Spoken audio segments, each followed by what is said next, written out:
know, instead of coming up with these stupid beefs and whatever nonsense and tearing each other down, DJs are like gods in Europe, America, or wherever. We are like the gods. You go to a place like Ibiza, DJs are gods, like with a small G. Do you know what I mean? But the respect is crazy. The music is the last thing that they think of when they sell these venues. But we are the most important, because if the music is rubbish and people aren't having a great time, they're gonna leave. I was pushing myself. I wasn't ready. Now when I think about it, I wasn't ready. I wasn't ready because they don't move, they don't smile. I thought I must have played the word, and the guy said, no, they really like your music, but that's how they are. They just don't react. So that was.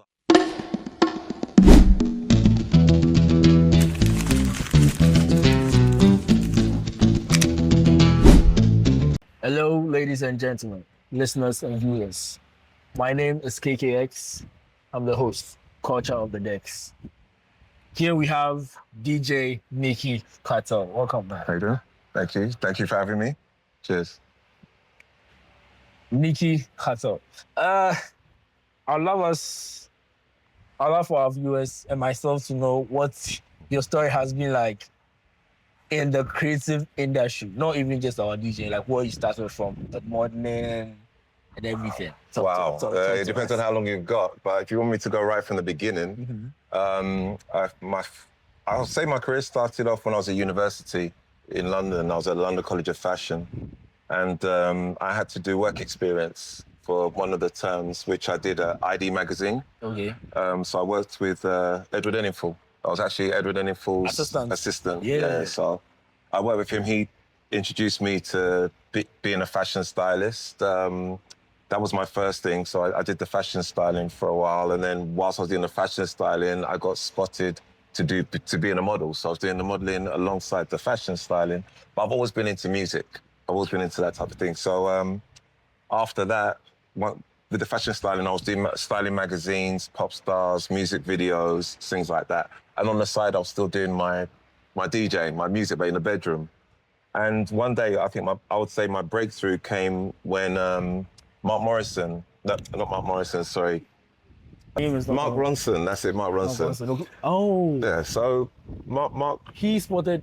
No. So basically, Mark Ronson was DJing for a big party, for an artist party in London. And the person whose party it was, his assistant was my friend. So I got invited. She invited me to the party to, come along with some of my models and whatever.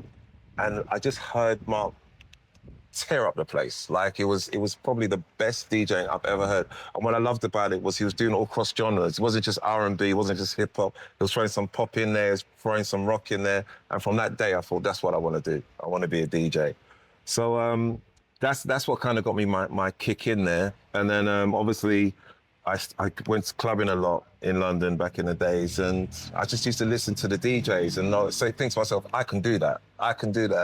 So one of my friends, Kellum Ashley, had one of the biggest nights in London, and I kept begging him, let me have a go. And one day he got annoyed and just let me do it, and I smashed it, and it just went on from there. I think, to be honest, I kind of got a cheat code, because not everybody can get that foot through the door without having those type of contacts. Because I went straight in at the deep end, DJing at a club, and then DJing for personalities and celebrities, DJing at the... Straight up, without... No, wow. Straight in there.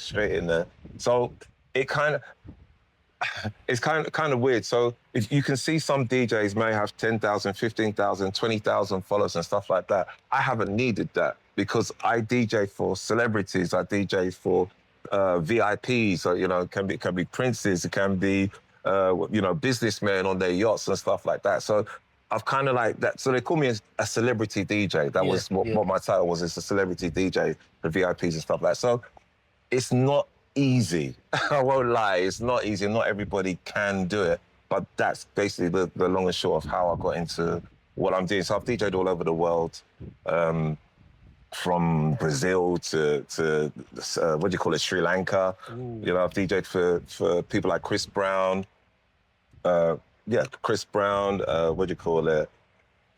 Timbaland, Kanye West, Craig David. I think, well, Craig David was what I did his video. I think Craig David's song was what? Yeah, it's one of the videos I've done. I mean, a lot of stars. I don't like to name drop, but I've DJed for a lot of people all over the world. And it's kind of like circle back. Now I wanted to I got into the production side, and I wanted to do African house music, and that's what brought me back to Ghana. Okay. I wanted to do that. So, right now the goal is to make more African house music.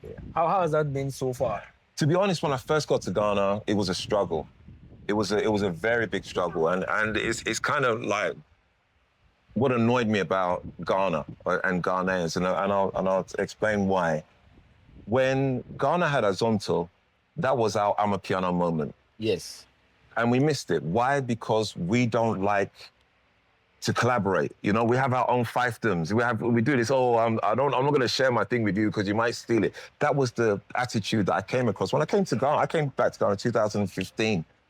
No house music was being played anywhere. And I was told, house music will never work in Ghana. It's not the same type of culture in Europe, blah, blah, blah, blah. I don't listen to it can't or it won't happen. That's my thing. You tell me that, it makes me even more determined. Sorry, I missed out, but I started the first black, people of color casting agency in London. I was the first one to do it. Everyone was like, back in those days, you'd see one black model, maybe, in an advert. One. You see, if you're lucky. It was mostly mixed race. You would never see, like our kind of color. Now, if you go to London, you cannot see an advert without seeing a black person or an Asian or a person of color. But I started that. You know what I mean? So when I came to Ghana, I was like, no, I know it can work.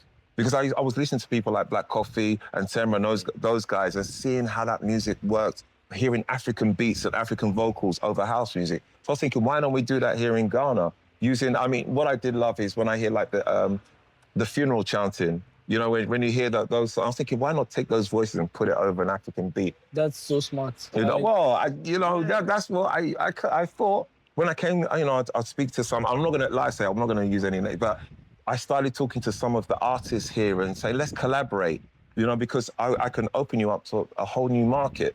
You've got Afrobeat, but we can then move into the house market, which opens up no one was interested. At least if it's not even accepted by Ghanaians, it outside. Can go. Yeah, exactly.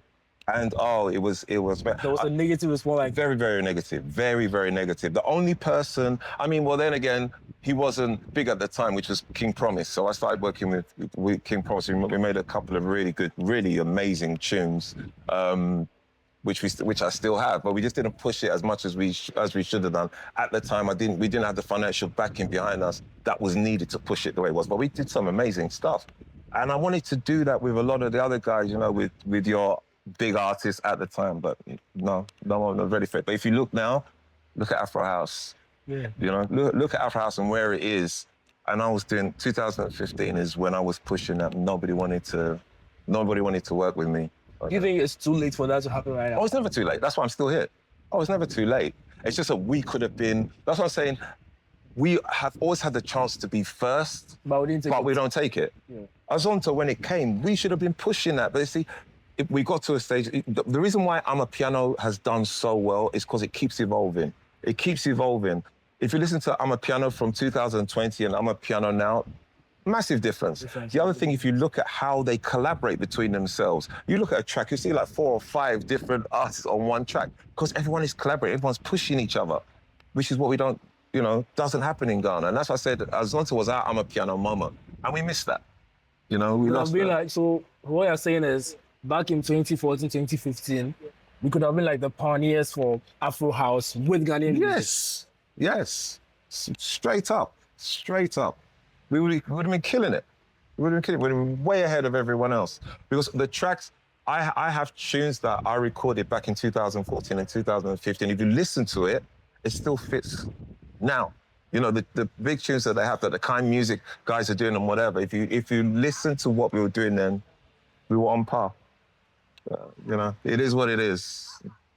At least it's glad to know it's not too late. It's never too late. This video could go out and really ginger some people. But what I'm liking to see now is that I am seeing a lot more of Ghanaian artists collaborating. You know, instead of coming up with these stupid beefs and whatever nonsense and tearing each other down, what I'm liking to see is that now there's a lot of Ghanaian are supporting each other, collaborating, and that's what we should have been doing a long time ago. So at least we're on the right path, on the right way.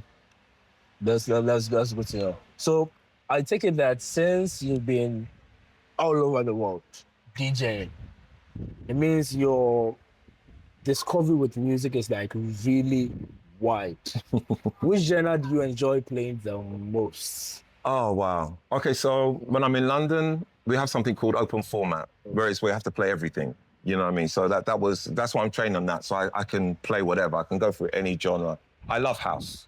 House is probably my favorite because that's the one I've been mostly tied to throughout my DJing career is house music. And I love it because there's so many different variations of house. You know, you have disco house, you have tech house, you have minimal house, you have gospel house, you have lifted house, you know, a whole range. And so I'm vocal house. So I would say house music is my favorite because that's the one you get the most reaction from the crowd. Well, for me, I get the most reaction from the crowd.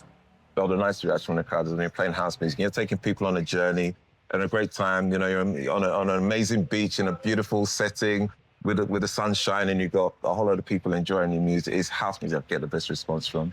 So that's my favorite.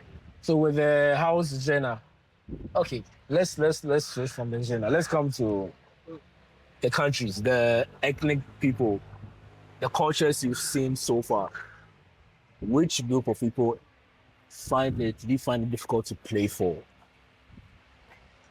I think the one that had the hardest time DJing was Bulgaria. They don't move. They don't smile. I thought I must have played and the guy said, no, they really like your music, but that's how they are. They just don't react. So that was the hardest one. And I think when Ghanaian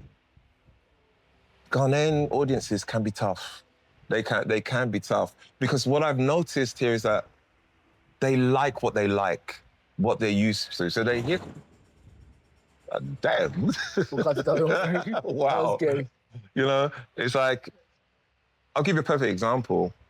When you come to Dirty December, you can go to 4 or 5 different clubs. You hear 4 or 5 places playing exactly the same tunes in each and every one of those places. So if you try and deviate and you try and play something different, now they'll bring you back. No, we want to hear this, we want to hear that. So that's why I find it hardest in Ghana, unless I'm with a crowd that is coming to hear what I'm playing. So what I mean is like if a crowd's coming, they want house music, then yeah, it's cool. But if you're playing for a crowd who are not used to it or whatever, they don't want to take no. They'll be like, no, what is this? No, I want to hear my Afrobeat or whatever. So I think Ghana was probably the Ghanaian crowds can be very tough. Yeah, it can be very tough. Well, when you don't play what they want, they're like, nah. Oh, they'll let you know. They'll let you know, for sure. What's the craziest feedback you've had from a crowd? The craziest feedback, negative. Oh, wow. That's probably when I first started. And I really, because I was pushing myself. I wasn't ready. Now when I think about it, I wasn't ready. I wasn't ready because I couldn't mix properly. And so, you know, bang, bang, crash, because I was on vinyl, you know, that type of thing. So vinyl. I'm a proper DJ. No. I'm a proper DJ. You give me 1210s and vinyls, I can mix that. I don't need to see the computer. Yeah. No. I'm a proper DJ. So back in the day when I was trying that and I wasn't ready, that was terrible. That's probably the worst one. It was a roller skating rink and I just brought the whole place to a standstill. Wow. But I still wouldn't give up. I still carried on. So USB laptop, which one are you going for? The only reason I like laptop is that you have whatever you need. You know what I mean? So you can have 20,000 tunes or whatever on your laptop. And I'm a very visual person. So I can work with the way, you know, when I see the wavelengths, I can work with that. I can kind of tell the type of tune which is coming up or whatever. USB is cool, but nah. I like my laptop. I got used to it. I like it. Knowing that you are like one of the like proper, like you used DJs, like with the vinyls and everything.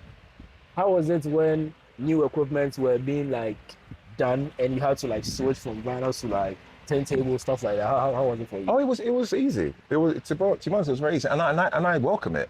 You know, you get a lot of DJs that are like, oh, you know, people that are using this are not real DJs, and I'm thinking, but we move on. You know, before vinyls, it was gramophone. You know, and stuff like that. So, what are they going to say about you as a vinyl DJ? So, you know, I welcome technology. It's just that on one side, yes, it can make you lazy because you don't really now need, you know, it practically does everything for you. You know, it shows you how to mix if you're out of mix and all that type of stuff. But it has its place, you know, like I said, we can't all stay in one way. We have to move on with the times. So yeah, I welcome it. That's really good to know. About you being back in Ghana to make sure like there's some music out there that is African, like house music, like especially Ghanaian. I think there are some couple of Ghanaian musicians who are trying that right now. Yes. Do you think it will be accepted in the Ghanaian crowd? Oh, definitely, 100%. 100%. What makes you think so? Because so far, you know, we're Afro House is being accepted. Yeah. So as long as it's accepting Afro House, then why would you not accept Ghanaian house? Because all you're changing is the vocal or the beat for Ghanaian vocals or Ghanaian beats. That's it, really. You know, because I use my Ghanaian drummers, I use my Ghanaian vocalists, stuff like that. It's the same thing, and we're just as good. You hear South African house, and it's amazing. It touches your spirit. You know, that's what I love South African house. But when I listen to Ghanaian spirituals and you know, vocals and whatever, it's the same thing that you can substitute in there. Most of the tracks we're listening to from South Africa, we don't understand what they're saying. No. We don't, but we sing along to it. You know what I'm saying? So which means the vocabulary language it's transcending that. It's the beat, it's what touches you here. So, and I'm saying Ghanaian music is just as strong, just as powerful, just as spiritual as any other music out there. We're on the same level. Need to take advantage of it and explore. Yeah. Okay. There's a couple of questions we would ask. Okay. We have for you to ask. So, what parts of the DJ lifestyle do people think is very glamorous, but when you are inside, you misunderstand? There is so misunderstanding. Wow. Yeah. That's a very, very good question. It can be very lonely. You know, so you know, the traveling and stuff like that. It can be lonely. It depends on what level you're at. If you're a traveling DJ, and like for me, I've never had a manager. I've always managed myself. Always got my own gigs. I did everything myself. I traveled by myself. I set up by myself. Don't have a sound man. Everything I did myself. So it can get lonely. What else you say is glamorous? It is glamorous. I won't lie. You know, it is. It is very. I mean, you get to see some amazing places. You get treated really well. If you can make a living out of it, it's a great job. I mean, I can't really find anything negative about it, apart from maybe if you're not feeling well and you have to get up and still go DJ. Yeah, then that's probably one of the few downsides of DJing. Is it possible for someone to live off just DJing? Of course, yeah, of course, I do. It's a job. It's the same as being a photographer. If you're a good photographer, you can live off photography. If you're a good artist, you can live off. If you're a good singer, you can live off it. So yeah, of course you can. Yeah. So the next question. Is silence ever important to a DJ, or is music always running in your head? Wow. You see, that kind of question really is to you as a human, you need silence, not just as a DJ, just as a human being. You know what I mean? So every human being needs silence at some time. You can't have 24 hours music and stuff. Sometimes, you have to take a step back and just. So I would say, not as a DJ, just as a human being, you need silence. So everyone needs that at some point. Yeah. Okay, so you played for celebrity DJ, celebrities, and all that. Sometimes you can get really crazy at those parties. So what's the weirdest requests you've had while DJ? The weirdest. Oh. Like, it hits you hard, it took you like, of course. What's the weirdest? I really should have this on. If you asked me this question, if me think about it, I probably would have thought one. Off the top of my head, The only one I can remember, which was funny at the time, was I was DJing at the Cannes Film Festival. I was on a yacht, and the Arab guy came up to me, and he had, euros. You get the 500 euro notes, 500. And he had a 500 euro note, and he said, "Can you play a certain song for me? Because there's a girl that I like, and she says she really wants to hear this track." And it was a rubbish tune, but it was 500 euro. So I said, okay. He gave me the 500 euro. I played the track. And when I looked up, the girl had gone. So he got and left it. So I thought, you didn't get your money back. So that was probably, but it's probably lost more. I can't remember off the top of my head. But that's one that I always remember because it was just funny. You see in his face, oh yeah. The time he gave me the money and turned around, the girl had chipped. Oh, yeah. Oh, that's okay. So we have 2 more questions then round up. Say DJs had a support group. What would your first complaint be? You see, we tried this here in Ghana. What I don't like is how DJs here are taken advantage of, especially in the fees that are paid. Because we can be playing in some of the top places where they're making a lot of money, but they're paying the DJs rubbish. And not only that, and another thing I've noticed is the actual systems that people are given. It's as if the music is the last thing that they think of when they're selling these venues. But we are the most important, because if the music is rubbish and people aren't having a great time, they're going to leave. So we are holding the people there. But in Ghana, we are not appreciated. DJs are like gods. In Europe, America, or wherever, we are like the gods. You go to a place like Ibiza, DJs are gods, right, with a small G. You know what I mean? But the respect is crazy. Here, DJs are not respected, and that's one thing I've never liked. Because I won't accept that nonsense. You know what I mean? But I've noticed that DJs are not respected at all, and that's something which I really hope that people come together and change that. Because the pay I'm seeing DJs getting here is not right. It's not, especially when they're at the top places. It's not right. Yeah. That's true. Okay, so the last question for you. What does DJ Nickie Cartel do when the music stops? When the music stops? What do I do? I like to watch films. And I like to read a lot, and I like to be by myself. I like you said about the silence. I like that. And I like researching things. I like to read up on things. I'm very opinionated, so I'm very into current affairs, politics. I'm very passionate about Ghana and Africa as a whole. I'm very, very, very passionate. So a lot of the time I like to work on things on how I can push the perspective of how Ghana is perceived or how Africa is perceived abroad. I like to work on stuff like that. That's basically my thing. We appreciate your time here on Culture of the Decks. We'll do our best to see where we can link you to artists who, I think there are a few artists who have dropped some 3-step Afro house music.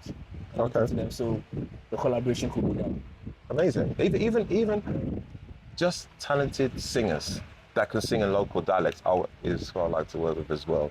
Just, it's, like I say, it's all about pushing Ghana and Africa, as a whole. So we can work with anyone that's interested in working and collaborating and pushing things artistically.